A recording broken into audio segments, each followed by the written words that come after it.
A. The pattern is very simple. First, we'll go into a two slide or one slide theory, and then we move into practical aspect of the return.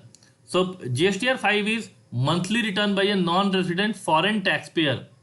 So, foreign taxpayer means a person not registered in India. He does not have a domicile in India, or he does not stay in India. He is a foreign taxpayer, but he does a business in India. So any person, why he will file a GST registration unless until he does a business in India. So foreign taxpayer is doing a business in India, and then they are filing return. So one more interesting query can be, can a foreign taxpayer take the input credit of local purchase? So if a foreign taxpayer has an office in India, and if they want to take input credit for local purchase, they need to take registration under normal taxpayer, and they will file GSTR 1 and 3B. They will not file GSTR 5. A foreign non-resident taxpayer will not take any input credit on local purchase. So these are difference between a non-resident foreign taxpayer and a non-resident taxpayer registered in India and as a normal taxpayer, right?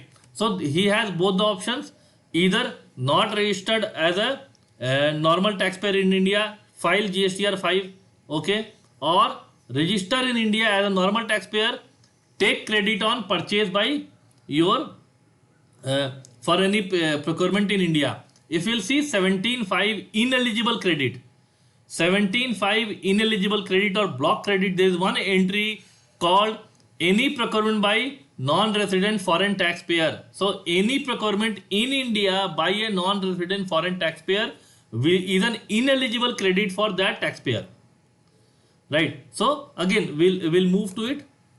So if you'll ask me who is a non-resident foreign taxpayer, so non-resident foreign taxpayers are those supply who do not have business establishment in India, means they do not have any office in India and have come here for a short period to make supply in India. So they have come to India for a specific assignment, and such person is required to file GSTR 5, right? If they have a foreign business establishment in India and they want to do a long-term business, then GSTR 5 is not applicable to them.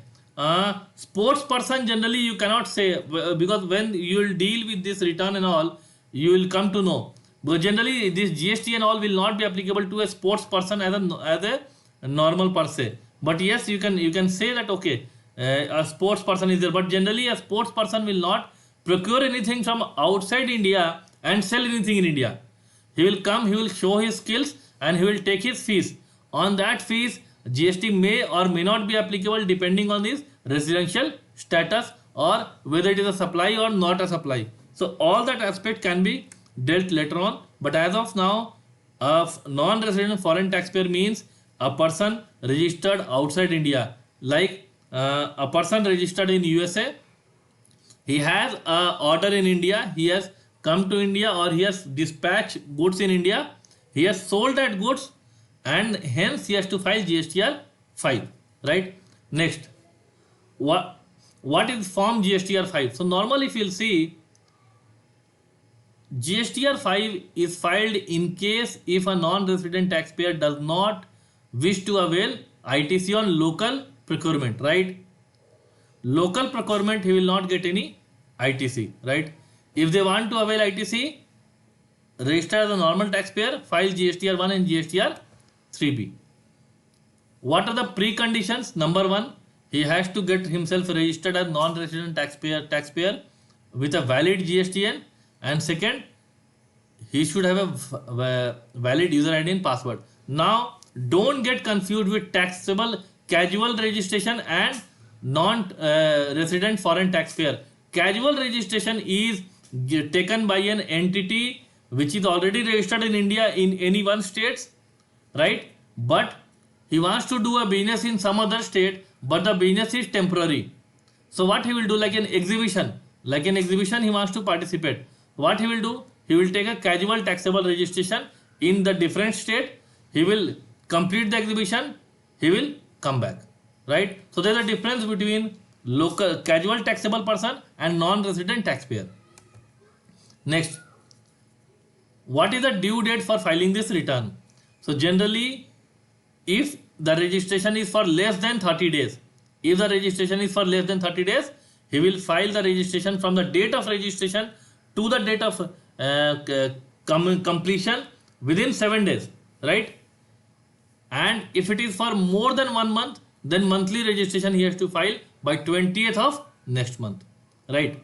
And thereafter, for the break-in period, for the incomplete period of the month or part of the month, 7 days from the date of remaining period, right?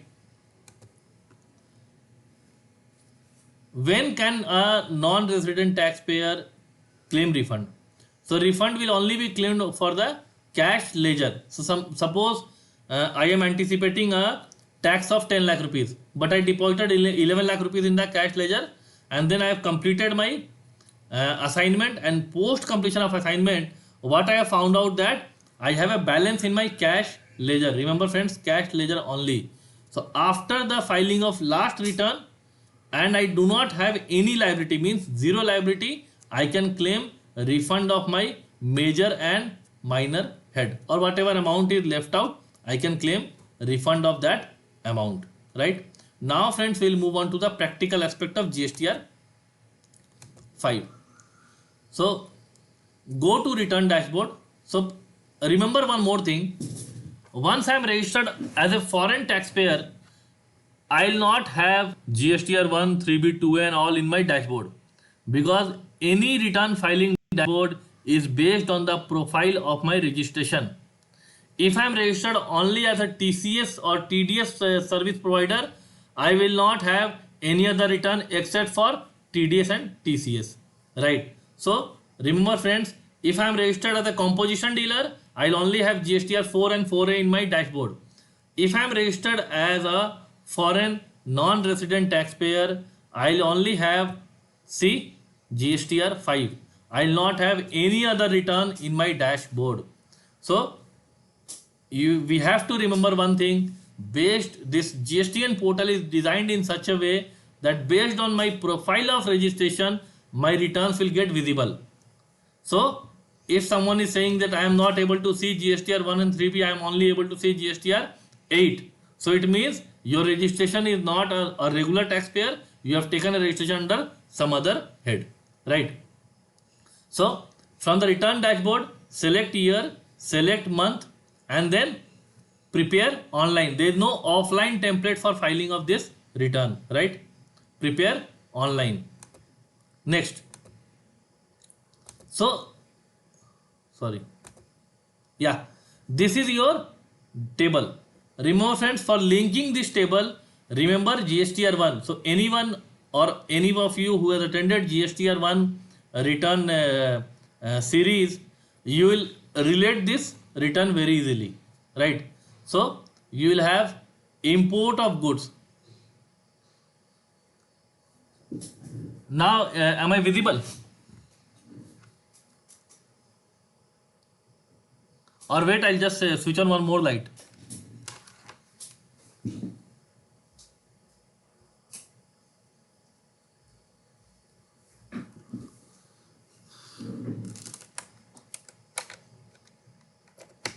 Yeah. So voice is clear, right? So we'll see each and every table in detail going further. So this is something similar to your GSTR 1. There are a lot of tables. Basically remember friends, any return will have 2-3 type of table. One table will be providing details of original invoices, original debit note, credit note. Second will be amendment of any previous tables, right? And third will be your tax liability. So it is something like GSTR 1, not 3B. It is only outward. So outward, original, outward, amendment. Simple. And then in outward, original you will have B2B, B2C. Credit note B2B, debit note B2B, credit note, debit note B2C. And same amendment B2B, amendment B2C, amendment credit note, amendment credit note B2B, amendment credit note B2C. Simple. This is your thumb rule, you can say, right? So moving further, now import of goods.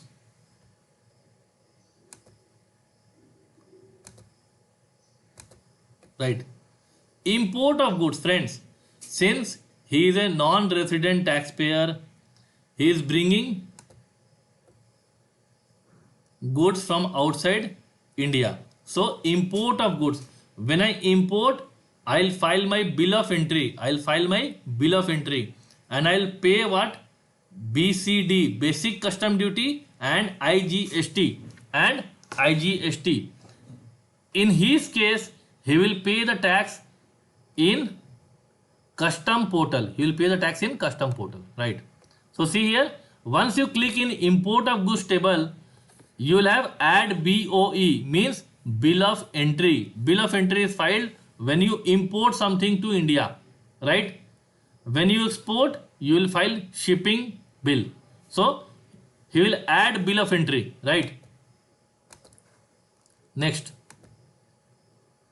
So see here, friends, when I file my bill of entry, I have 2-3 details very clear. One, port code, means which port the goods has arrived, right? It's a 6-digit port code. You can find the details of port code in a custom website. Second is bill of entry number, bill of entry date, and bill of entry value, right? I hope I am clear and my speed is fine. If you find any problem in my speed, just let me know. So you will have to enter details of your import. You will enter bill of entry number, bill of entry date, bill of entry value, and your port code. And also you have to tell what is the rate of tax applicable. So if you'll see here, you are providing here taxable value, amount of tax, and eligibility for ITC. So ITC is eligible for a non-resident taxpayer for imported goods only, not for domestic purchase, which we have already discussed, right? Next. So see here, I have provided bill of entry number, bill of entry date, bill of entry value, and taxable value, and IGST and cess. So IGST and cess is already there, right? So as soon as I enter add BOE, these details will automatically populate under import of goods. See here, import of goods 1. So taxable value, tax liability, and ITC available. So he has declared that the total ITC is not available. Out of 4,333, I am only eligible to take ITC of 2,000 rupees. Just an example it is, right? So any difficulty up to filing of bill of entry, anyone?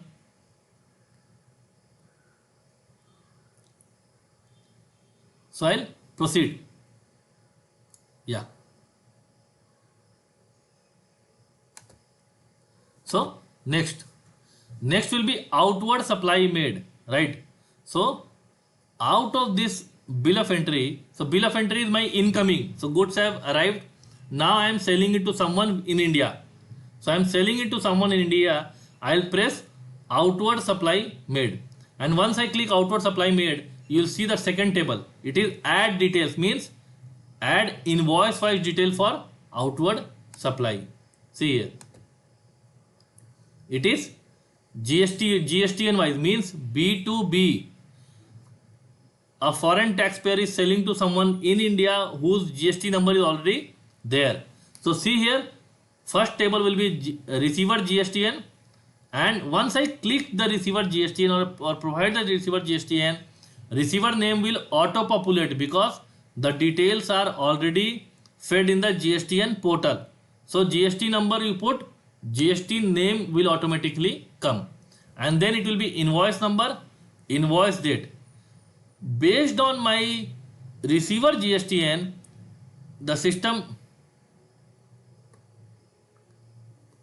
foreign taxpayer is only claiming ITC on the import he has made, because same thing he is importing and same thing he is selling. But if he is buying something locally, he will not get ITC on local purchase within India. But if he is importing something from outside India, he will get ITC. That is the law which is provided. Otherwise, it will become non-tenable for any person to come in India and sell. So if I have to pay IGST and if I don't get credit of IGST, it will become my cost. So it will not become cost effective in India to come and do business, right? For that matter, they are allowed to take ITC on imports only. So while filing a bill of entry, I am declaring how much is my ITC, right? I hope it is clear to you, Ajay. Now on local purchase, I cannot take any ITC. So I'll provide my receiver GST and this and name and all will be there. Based on the GSTN, the system will tell you it is intrastate or interstate, right? So, and then the foreign taxpayer will tell you at what rate it is taxable. The item details you see 0, 0.25, 3, 5, 12, 18. So I'll declare my invoice wise detail of B2B supplies, right? Next, see here, GST number is there, receiver, number of invoice 1, taxable value and tax paid. And see number 5, the highlighted 2, it means 2 invoices are fed in the system. So I have 1 import and 2 invoice for local sale B2B. Next, friends, I hope you remember what is B2CL. I hope you remember what is B2CL. B2CL means unregistered person to whom I am selling an invoice exceeding 2.5 lakh rupees exclusive of tax, right? So I have to declare the GSTR 1 rules are same. For GSTR 5 also B2CL rule is same. See here, and this detail I have to give invoice number wise, but GST number is not there because it is B2CL, business to customer large, right? So place of supply I'll tell you, right? And it is only in case of interstate transaction. For intrastate, nothing is B2CL, everything is B2CS, right? So place of supply, then invoice number, invoice date, invoice value and rate of GST. So B2CL, same rule as we discussed in GSTR 1. There is no change in any rule for B2CL, right? So this foreign taxable person is selling one registered B2B, unregistered single invoice more than 2.5 lakh rupees, but interstate B2CL invoice wise details I have provided. Next, see here, state code 19 is the West Bengal details we have provided, and see here 1, the details have come into B2CL. Now we'll move to B2CS. Similar to GSTR 1, there is no change, as it is same as GSTR 1. B2CS rule was very simple, state wise, rate wise.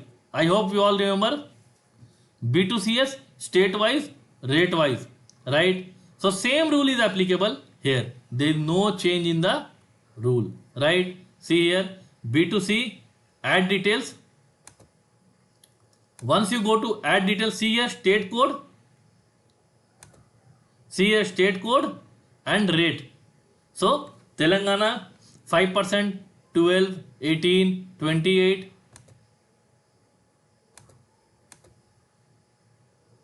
right? And then taxable value, right?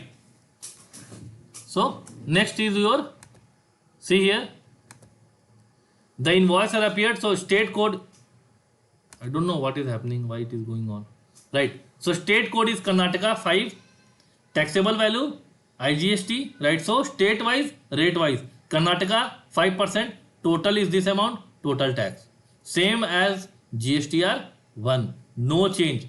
So what have we seen? Incoming, import, outgoing, B2B, B2CL, B2CS, right? See here 1, the details have come. Now we'll move to debit note, credit note. In debit note, credit note, it is debit note, credit note registered, debit note, credit note unregistered, same as GSTR 1, right? So see here, debit note, credit note, table 8B, registered. So for registered, I'll provide my GST number, right? The customer GST number I have to provide. Remember friends, here it is very important. Debit note, credit note is linked to the original invoice.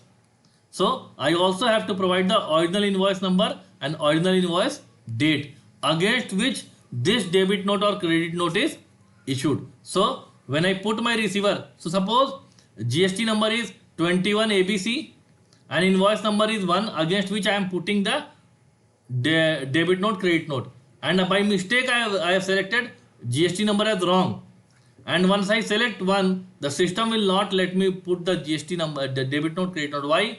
Because in my original return when I filed my B2B details, I did not provide invoice number 1 against that GST number, right? So combination of GST number and combination of invoice should be correct to provide my debit note and credit note. What is debit note? Debit note means additional tax invoice. So value or tax is increasing. Credit note means value and tax is decreasing, right? In case of debit note, my liability will increase, right? Because my sale is increasing.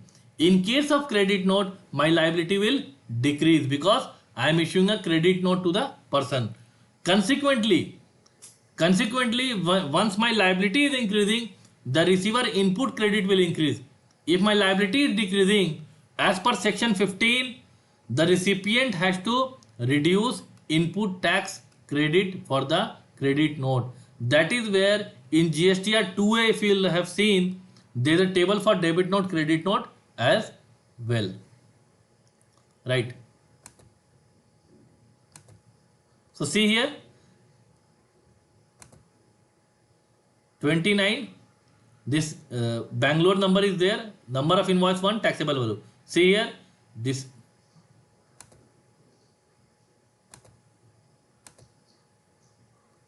is your GST number, this is your credit note number, credit note date, original invoice number, original invoice date, taxable value and all, right? So this detail is entered. We'll move next to your unregistered.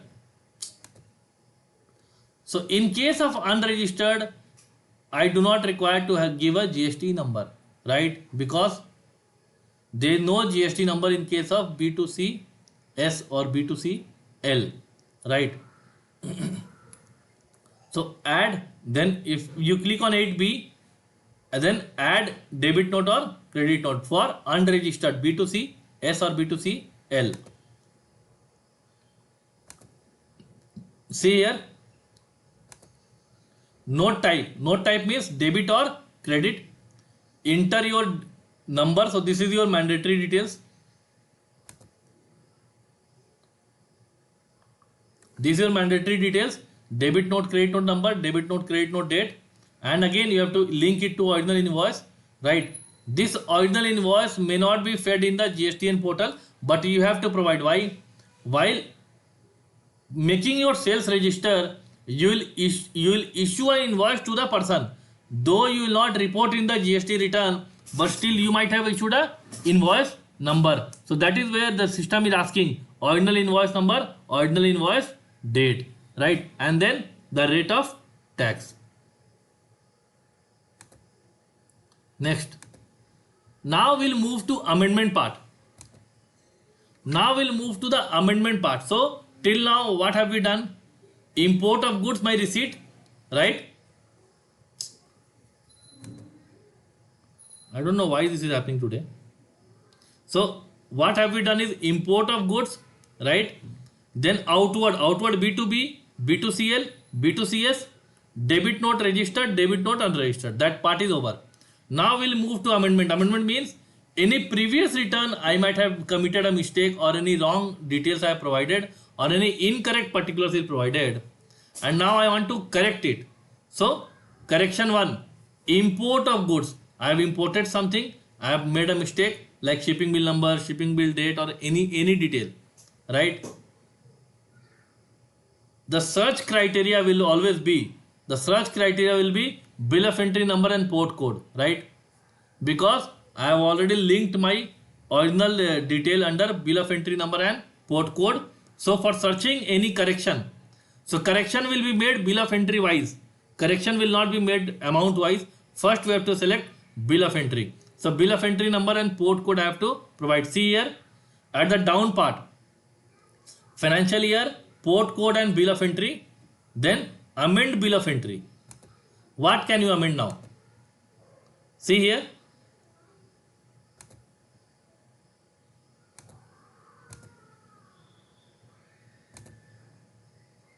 I can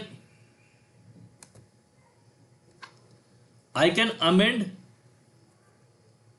port code, I can amend bill of entry number.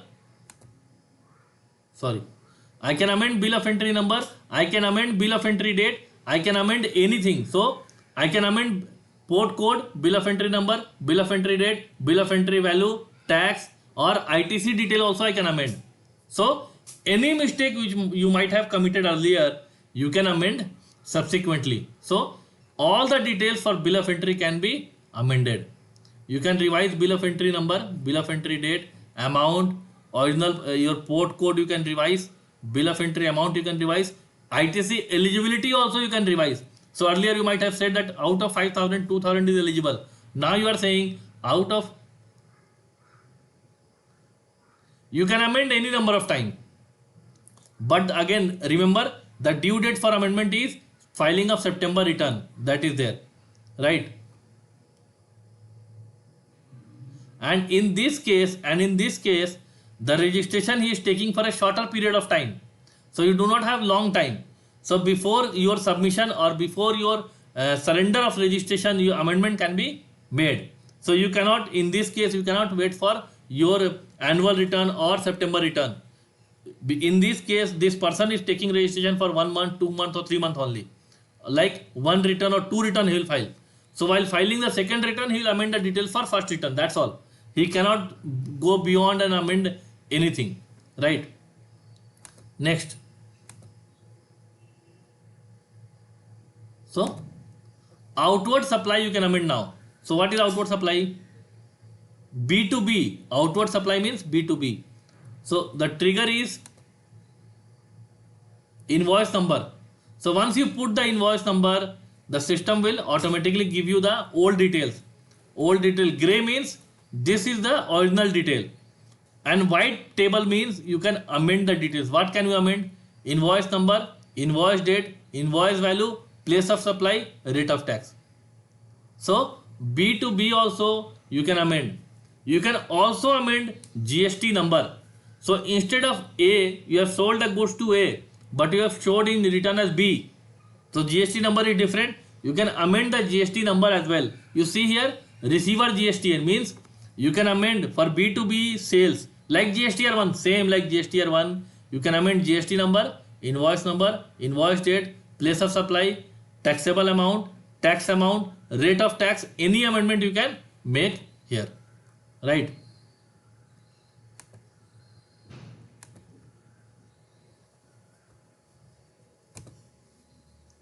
Then B2CL. B2CL, see here, B2CL we have provided details invoice wise. So hence you see here the search criteria is invoice number. See here invoice number. So invoice number. In B2CL what I can change? I do not have a GST number to change.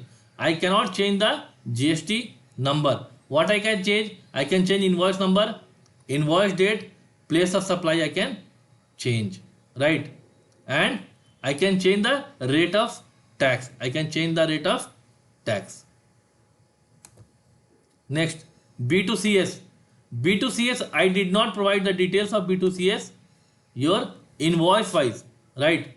So once I click B2CS, the system will ask me which month detail I want to correct and what is the place of supply I want to correct. Place of supply means 5% Bihar, but I want to make it 12% West Bengal. So what I can do is select here place of supply and rate of tax. If I have billed to a wrong party, in case of B2B, I can change. In case of B2CL, I can change. B2CS, I am not giving any party details. So If it is a wrong state code, I have to change place of supply, right? In case of B2CS, you don't have to see party details because you are not giving details as invoice wise details or bill wise details for B2CS. B2B, you can change GST number, that is party name you can amend, right? So see here, original place of supply, and then you can change the rate of tax. You can change the rate of tax. Rate of tax you can always change. Rate of tax can be changed for B2B, B2CL, B2CS. All you can change the rate of tax. But remember friends, one more thing. In this case GSTR 5, the tax is paid in the same return. In case of GSTR 1, you have to amend GSTR 3B also, and you have to pay differential tax in case of increase. In case of decrease, you will get the credit of that amount, right? And which can be used for the subsequent return filing.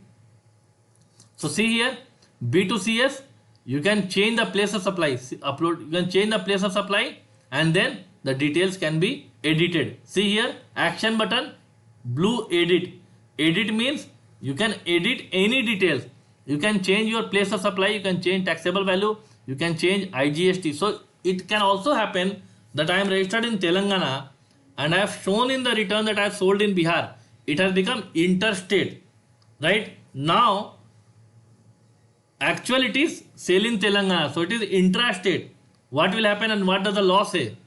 If there is a problem in place of supply, and because of place of supply your tax type is changing. So earlier in the return I reported IGST, but actually it is CGST and SGST. What does the law say? Law says pay correct tax and claim refund for wrong tax paid. So I'll first pay CGST, SGST, and then file a refund claim for IGST, or I can put that IGST as it is for my subsequent filing of return. Right. Next we'll move friends.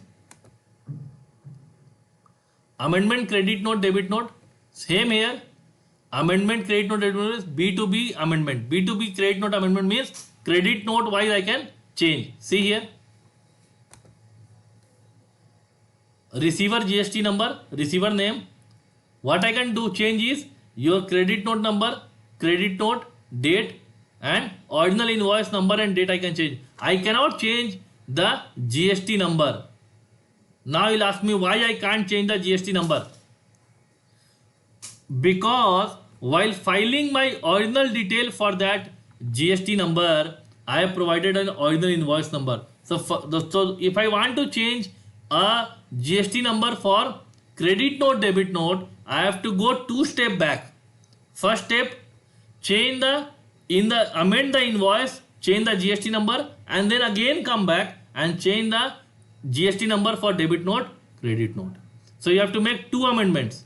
One amendment, original invoice का GST number change करिए आप, come back and change the GST number for debit note and credit note. So see here, your receiver GST and here is gray. It means you cannot change the GST number in case of credit note, debit note. What you can change is credit note, debit note number, invoice date, and your tax. So it is logical. You cannot straight away come to a credit note, debit note and change your GST number, because 2-step correction you have to do. And this can be a practical issue in case of your GSTR1 as well. So same solution you have to take in GSTR1. In case of GSTR1 also, you have to amend invoice, GST number, come back credit note, debit note, GST number. Right. We'll move next. In case of unregistered, there is no GST number. What I can change? Simple. Invoice number, invoice date, credit note number, credit note date, right? And tax amount. So I can change invoice number, invoice date, credit note number, credit note date, and tax amount and place of supply I can change. I cannot change GST number because GST number is not required to be mentioned in case of B2C transaction. Friends, I'll move to next here. So once I have put all the details, and this is very important for filing any return, be it GSTR 1, be it GSTR 3B, 9, 9C, any return. Always remember to click the preview, download the PDF file, and very well and carefully verify the details. Most of the time we all are in a hurry. Okay, we have put the details, just file and complete. No, click the preview, download this PDF file, match the details, and then file, right? So once you click the preview, this GSTR, this 5 draft will come. See here, draft will come, right? After you see the draft, the liability table is there. What is my liability? Anyone? What is my liability? My liability is on import. I have paid my GST. I have a input credit, right? On domestic supply, I have my liability to pay. So outward supply on domestic minus input credit on import, balance is my liability. Net of debit note and credit note amendment, whatever it is. So see here, this is my 5 lakh ka upar. I have my 1250 ka liability, right? Now what will I do? Either I have an input credit or I have to file a challan. Challan process I have already told you. I will not go again into preparing of challan. Process of creating a challan is same as we saw in GSTR 3B, right?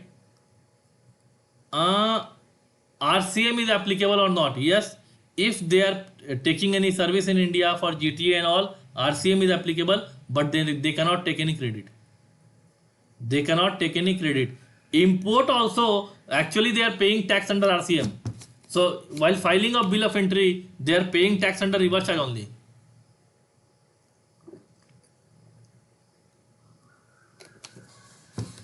So after I saw the preview, what I'll do, I'll follow the next step, acknowledge and submit GSTR. So see here, tick the acknowledgement, submit, click on submit. Once I click on submit, this warning will come. Do you want to proceed? You will say yes, I want to proceed. Once you want to proceed, it will say submit is received. Once this message is there, refresh. After the refresh, the system will say submitted. System will say submitted. It means I have submitted my GSTR 5. After submit, file. So 3 steps: preview, submit, file. File using EVC or DSC. Right. Next is your filing. So see here, payment of tax. So once I submit, the tax payment ka detail will come. The system will show me what is the balance in cash ledger and credit ledger. See here,